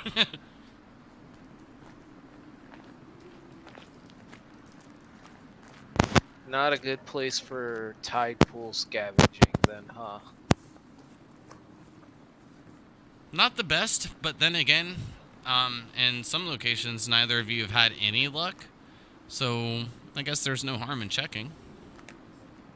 Yeah, I think that's what I'll do. I'll try and get down into the shallow water and see if I can get any small fish or crustaceans that might be kind of tidally locked. Easy prey. yep. After I help Just Stalin set up, I'll take like a 30-minute stroll and try to toll the dead me some animals. Alright, so just to double check, who's going to look, and is there anything in particular that you'd like to point out for those who are going to look?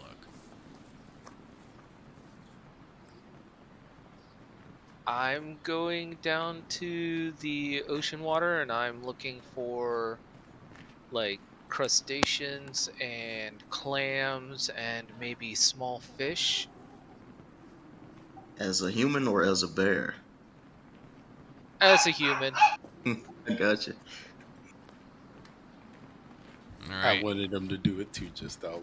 Oh, I was so ready. And I'm like, if he could do the shadow and make a shadow bear too.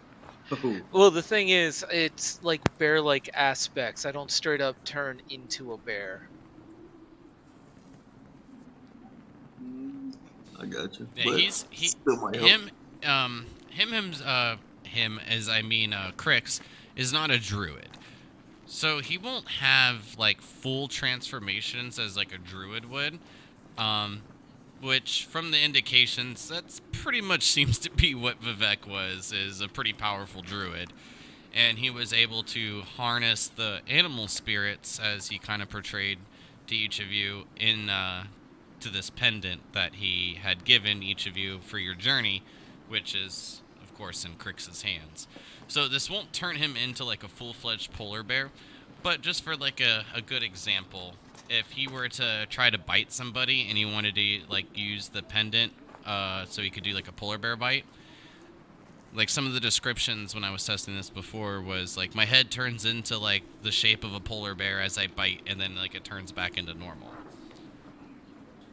Oh, that's weird. It's cool though. So it's just like So, slight like characteristics. Like a spirit bear type thing, or would it Mhm. be like flesh transformation, like kind of werewolfy? Just to Yeah. get a visual. Yeah, it's like a. I guess you can call it that. Yeah. Okay. Still cool. Yeah, I'll allow it. Well, I appreciate it. Thank you for allowing it. I thought that was funny. I did too. It made me giggle. All right. So, May, Cryptilli, anything in particular for each of you, or are you just going about your normal hunts? Yep, just normal hunts. But I am gonna aid just stalling in setting up camp for a little bit first, so I'll have a little delay on my hunt. I'll watch the fire, keep the camp safe, and I guess keep my eyes peeled for anything that might be edible. I know there's not a lot There's around dogs right now. around. Except dogs. Yeah, the sled dogs. Yeah, I'm not gonna be that guy. According to Crix, worst comes to worst, you got the dogs. It will not be me. So Crix, since you're going down and having to transverse a bit of the rocky terrain, making your way down to the rockiest shore below, I will need an athletics check from you. And then Cryptilli, since you're just going to be helping out with camp for a little bit, then setting out, I'll need a survival. May, a survival check from you as well, please.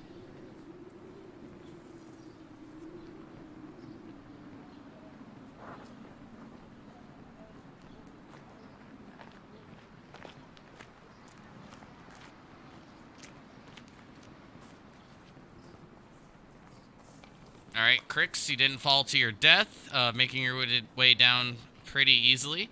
I will need a survival check from you.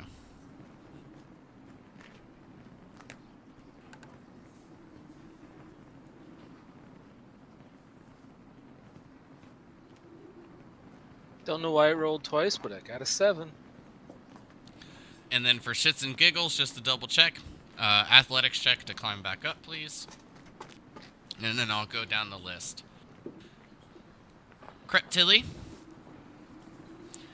a bit to your surprise, you do find a den of snow foxes.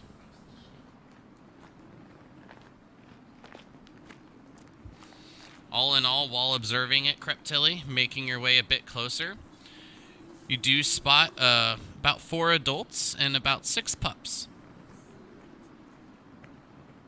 And then I'll do as I normally do and just keep fire till the dead on them. Easy enough. Eventually, all of them perish, and you're able to bring back a nice haul. Nice. And Mayvara, I don't see your survival rolled. Am I missing it?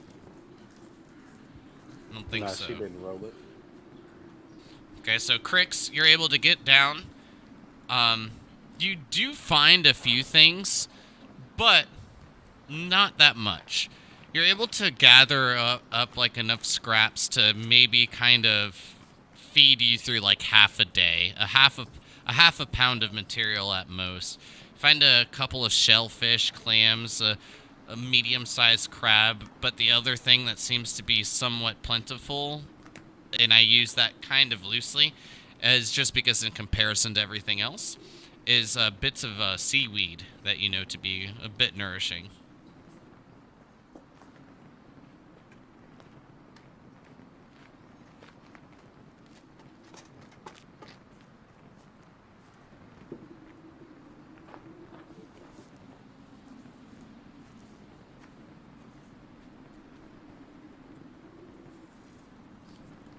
Well, do you want to wake her up, or do you just want to call it if she thinks she fell asleep?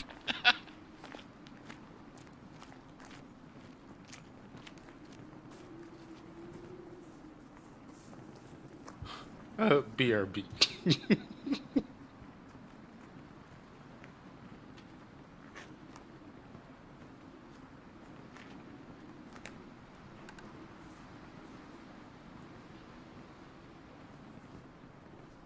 Gotta go check on the status of one of the players. Cue music.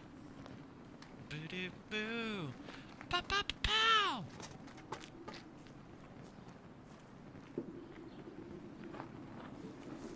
We are experiencing technical difficulties. Are they technical, though? If it's a person, Technically, they are. I'll allow it.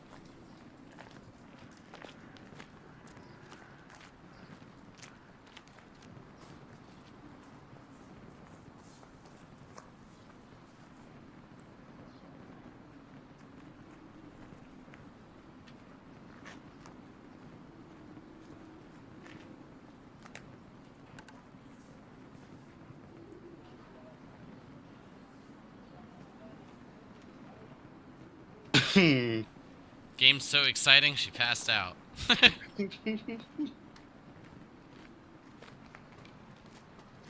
We all have long days. Yeah, sometimes naps just happen. Alright, so who's the next heir to the throne? I'm just My playing. bad. That'd be me. My bad.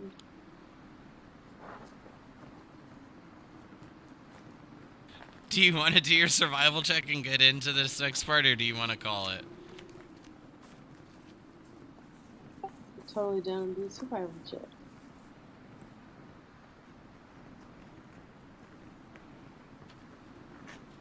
Unfortunately, you don't find anything. I would like to call it. I would like to call it. Too late. Well, just so you know, Crypt did win this hunt. May in-game took a nap in the woods instead of hunting. I guess so. With that 2 on the dice, it's the lowest she's ever rolled. Yeah. After feeling a little bad of having to put in a couple of arrows into some of those North Point guards, you're kind of reflecting on your actions for the past couple days. But what else could you do? They were going to attack you either way, right? I mean, yeah, and also I tried.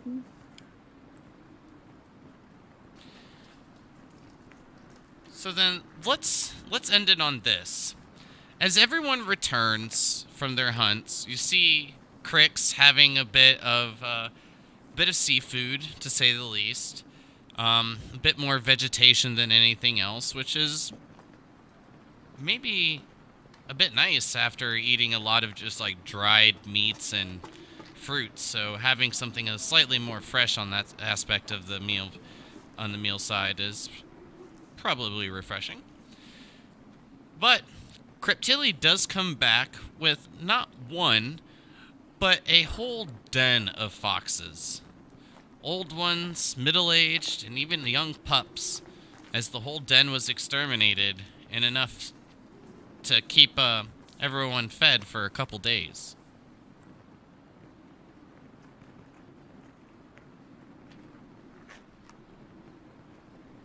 Whoop, whoop. I refuse to eat fox. I'd rather fast or something. It's just a different type of sushi there, Crix. Great job, sister.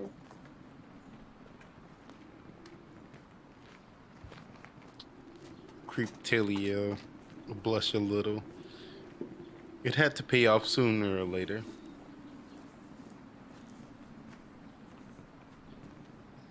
Yeah, it couldn't roll bad forever. But with a nice meal for each of you to kind of feast upon for the night, everyone going to bed with a full stomach. I mean, we do have 30 minutes left, but if Pia's, too tired, I completely understand. We can finish this up next week, going into Cilium's lair, because we all know that that's going to be a hell of a time. For sure. Yeah, I'm cool with just starting right there next week. Yeah, likewise. And sorry, y'all. It happens. Yeah, for sure. I just love how I see she may have fallen asleep. Bwahaha. I just noticed over half of a bottle gone. Gonna go check. I think highlight of the night right there. You know? But so we'll pick it up. Hopefully next week. I don't want to, guarantee it. Don't want to jinx it or anything. Because I know, like I was saying at the beginning of the session, we're going to be getting into like the holidays and all that kind of stuff. And with some of our jobs, I know that, schedules may change and be kind of hectic during this time. So if we're able to pick it up next week, great. But if not, of course, just let us know in the Discord as soon as you know. That way we're able to communicate it with everybody. And then hopefully you'll have enough time to get a new power cord just all in. And if not, maybe Santa will bring you one. If only. Well, I was a little sad that you guys didn't decide to push on into North Point, but that was going to be a fight, to say the least. Considering they had siege weapons, if you want to call it that. I would say more protective weapons, since they're not taking anything. With the ballistas, that would have been rough. Because I do believe they hit for... I think the damage average is called semi-truck. It hurts. Yeah, it seemed like a shit show. I was like, no thank you. I wasn't a fan. I just pictured them using the ballistas on the dogs and was like, no, we got to get them out of here. Although I did kind of want to go bird on them. Yeah, I was like, if we were like full squatted, like Adachi and Varric, I would have definitely been like, fuck it, let's do it. But nah, 4v12, that's a hard fight. Looked like it was 12 of them. I didn't even count. See, I thought it was a whole force inside, though. Even if we got past it. Yeah. That's what I figured as well. That's the downside, right? Yeah, we just were not an army. Talking about a whole war, man. I was like, nah, And to be fair, you guys had a bit of a comparison. Your father had sent troops to go to North Point. You presumably found them, and they're all dead. Now, assuming that's correct, right? Because I don't want to give up any of the storyline. You could or couldn't be wrong. But let's assume you're correct. Your father sent almost 100 soldiers to go try to be slightly diplomatic in the situation, at least as much as could be.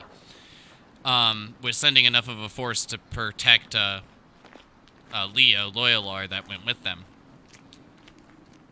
And if they wiped out all of them, you guys are strong, but numbers plays a huge fact. Action economy is huge. We're literally 4 starving rich kids versus a recently overthrown city. So, well, I suspect it was recently overthrown because there was that big hubbub the first time we came around, which could have been the rebellion itself. And then now this, and all the dead guards. Yeah. It wouldn't have been pretty if we had won. Even that would not have gone well. Yeah, either way, it wasn't gonna be, I'll say it wasn't gonna be good in the aspect of how it feels that you guys are trying to accomplish your goal. Because if you guys were ruthless leaders and went in and wiped out a whole city because they were assholes in your opinion, then, that's kind of fitting. Like, it makes sense. But you guys aren't really playing that kind of role. I mean, just for a prime example, like, May was like, we don't have to fight. We can talk about this. And then even when a fight was being forced upon, then still deciding not to take action and just flee at that moment. But I do feel if Virik was in charge, that would have been a fight. Oh yeah, Virik would have played that way different. Straight bloodbath. I wouldn't have even thought about running in the first place if Virik had been there. Exactly. Yeah, at least one of us would be dead. But Most likely. nonetheless, no one's dead. At least out of the four of you that everyone's aware of. As I was saying before, the others are labeled missing in action, but that's because no one knows where they are. Silver kept Adachi as a slight form of punishment for being, as she described, a bit of thieves. And Virik getting sealed out of the Vex tomb, and then after days of waiting, deciding to pursue the goal himself. Of course, some clues were found that it may have not have gone well for Virik, but as stated earlier, no body was found, so therefore, he could still be alive. Yep, it's the dragon special attack. It's not called disarmed, it's dishand.